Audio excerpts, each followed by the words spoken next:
કેમ છો મારા હાવ જેવા મિત્રો? આજે આપણે વાડીમાં સનેડો હાંકવા માટે આવી ગયા છે. ચાલો કરીએ મોજ. આ વાડીની મજા અલગ જ છે. હાલો આજે આપણે હે ને સનેડો હાંકીને અમે બતાવી દઈએ છીએ. આ મયુરભાઈ છે અને આ અમારે પાથભાઈ છે. જેને ગામડાની મજા ગમે ને આ વિડીયો જોતા રહેજો. અલગ જ કાંક મજા છે એમ.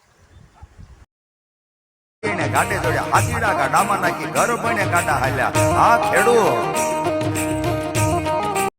આપણે મિત્રો હે ને આ બીજું ખેતર છે. અહીં આપણે માંડવી વાવી દીધી છે અને હાથી પણ હાંકી નાખ્યું છે. હવે એક વરસાદ થાય ને એની એક જરૂર છે મિત્રો, જોઈ લ્યો. हम रुकने वाले नहीं, हम झुकने वाले नहीं, अंधेरों से लड़कर हम उजाले लाने वाले, यही जो थके बैठ गए वो मंजिल पाए कैसे, पसीने की बूंदों से हम सपने सींचने वाले। ખેડૂત અત્યારે ભેગા થઈ ગયા છે અને એવી મોજ કરી છે ને આ છે ખેડૂત જિંદગી મિત્રો, જોઈ લ્યો.